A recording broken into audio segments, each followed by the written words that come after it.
Welcome back, everybody. So today we're doing a one-off. Ditching the Blood Angels, and we're going with Death Guard.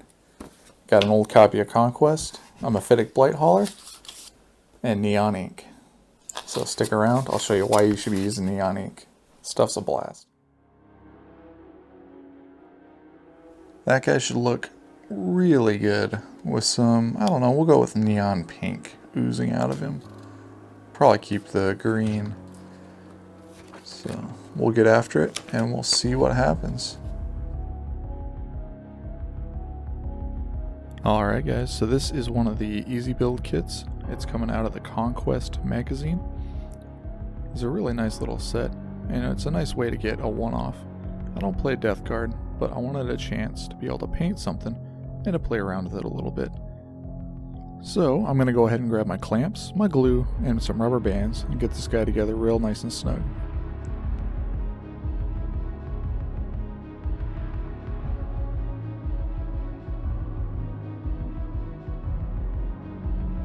Once that's all together, I'm going to grab some Agrellan Earth.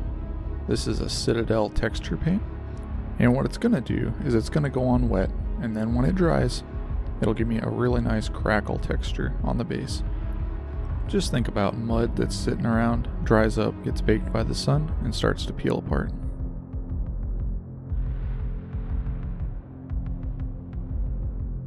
And it's officially the next day, just to make sure that texture paint is good and set. What I'm doing here is laying down a base coat of primer. I'm going to start with black Stynylrez primer, and then I'm going to put in some white and come from the top. This is a zenithal highlight, and all it's meant to do is give me a roadmap, but it's also going to double down as a shading effect, since I'll be using primarily inks in this one. Speaking of inks, here we go. The three that I'm going to be using for this is a sepia, a fluorescent green, and a fluorescent yellow. The sepia is going to be my base color, and it's going to go into where the shadows are. Then I'll blend in my green, giving it a really nice smooth transition.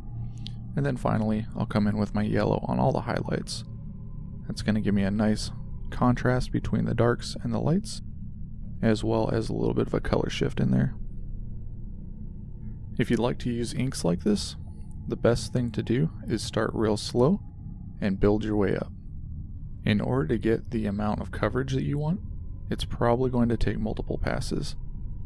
I've got about 2 passes of the green, and I'll come back in with 3 passes of yellow, slowly getting smaller and smaller, so that the brightness in that yellow only builds up where I want it.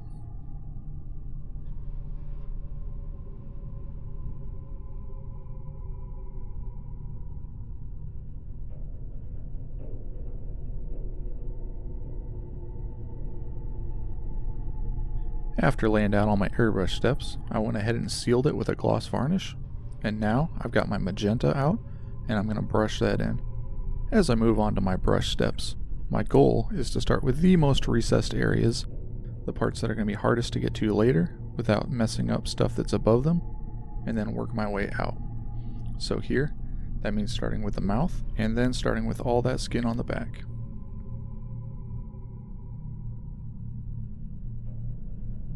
In order to get a nice highlight on this, I'm going to start mixing in ivory. It's going to be about 1:1 on the first pass, ivory to magenta, and then the second pass I'm actually going up to about 3 parts ivory to 1 part magenta, just to get a nice bright highlight. I know that I'm going to be washing this down later, so making those highlights extra punchy is going to make them survive when they get dulled down by a wash. From there, I'm going to move over to my metallics. Right now I've got copper from Pro Acryl, and I'm going to be lightening it up later on by adding in silver. Same thing I did with the magenta. I'm going to go about half and half on my first highlight, and then the second highlight is going to be majority silver. Luckily on this guy, I've got a lot of chances to use my copper. These guys have so much trim. But that's part of the reason I grabbed him, because I think that's going to be a really nice look. These nice bright warm metallics playing off against a very vivid ink. Another thing that I was looking to do here is kind of maximize the difference between the armor carapace and the skin underneath. I want that skin to look nasty, I want it to look ugly, but I want that carapace to be really bright, really shiny, with some oozing. For the rest of the metallics, mainly the tracks, these grills up on the flesh, I'm going to start in silver, and then I'll wind up adding browns, adding blacks to get some modulation in there and some variants. Mostly in there, I'm going to create the illusion of dirt, rust, and debris. Alright, and we're going back to the inks. I told you this one was going to be a little bit of an experiment in ink, just to see what we can do with it. Again, it's going to be 2 fluorescent colors, this time the pink and the blue. And no, it doesn't have anything to do with a gender reveal party. My plan here is to put the pink into every recess area, the pock marks on the armor, the cracks on the armor. Then later on, I'll come in with a little bit of that blue and mix it into the pink. It'll give me a little bit of variation in there, but it won't get it too far away from what it was. Next up, I decided that I wanted something a little bit different for some of these cords, some of these fleshy bits. It's something that'll stand out well against the armor panels and against the flesh bits on the back.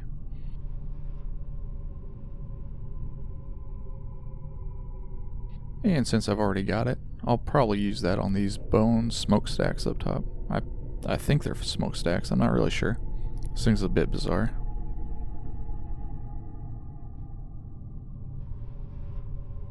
Going back to these cracks, I didn't have quite enough contrast in there, so I decided to mix a little bit of pure white, this being bull titanium white, into my pink, and come back and do a little bit of the lower surfaces, the lower edges, almost an edge highlight on the inside of the crack. Now that I got some suitably fluorescent goo oozing out of there, I'm going to move back over to the skin and start with my shading. Overall, I decided that the bubblegum pink wasn't quite right, so I grabbed some Fire Slayer flesh, and I'm going to put that down. It's obviously thinned down about 1:1 with water, because I don't want to totally obscure what's underneath.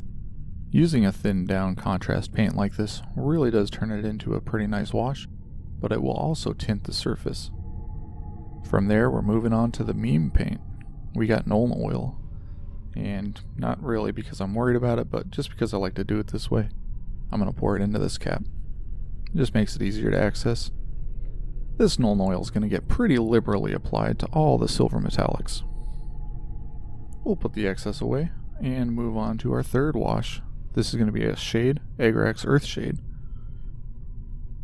I find that when you put Agrax Earthshade over top of copper, and I know a lot of other people feel the same way, it brings out a really nice color to it and just makes it really stand out.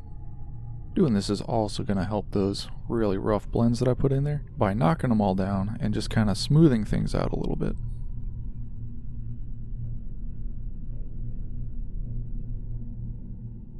Now that I'd gotten away from pink on the back, I had a little room to play, so I came back in with my pink ink and put that on all the little boils and the sores back there. This is really just to help them pop off that tanned flesh just a little bit. Now that we're done with that step, that's most of the model complete, so I'm going to move over to the base, and I'm going to start out with light umber. And before I forget about it, I'm going to do a little bit of OSL on the eye. I did debate whether or not to do this, but in the end I decided that putting a nice bright red up front would really play well off the green. And then as long as I had it out, I decided I'd use it on a couple other areas, just to make the model that much more interesting. The highlights for this is going to be the orange and then a white. To come back in and edge highlight this, I decided to go with a light ivory. It's a tinted off-white, which ends up looking really nice over top of these brighter colors. Alright, time to get that base finished off. I'm going to keep this pretty simple. I'm just mixing whites and ivories already into the light umber, just to give it some easy variation. And to achieve that effect, I'm going to be using a medium-sized makeup brush. From there, I'm grabbing Typhus Corrosion because I've got it and I don't use it enough. And I'm going to put that on all the tracks.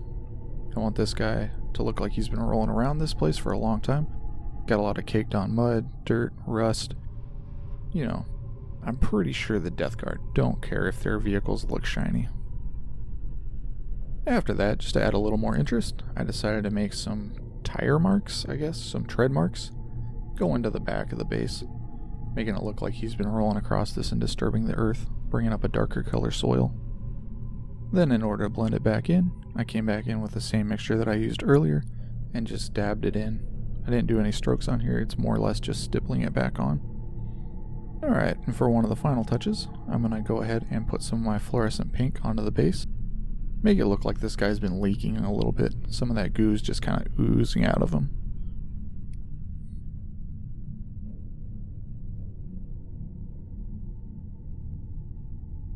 Alright, time to get that base rim blacked out. You know what that means, we're about to the end. If you guys made it this far and you enjoy what you saw, please consider giving a subscribe if you want to see some more stuff like this, and hitting the like button down there. It will really help me in this video out. It has been really fun doing a one-off, but I don't think I'll be doing too many more Death Guard. This is just kind of a fun way to get outside my zone and play. I've been playing in reds for Blood Angels for quite a while, and this is a good chance to break it up. So I'll leave you guys all with some pictures. I'll say thanks for letting me be part of your day, and I will see you in the next one.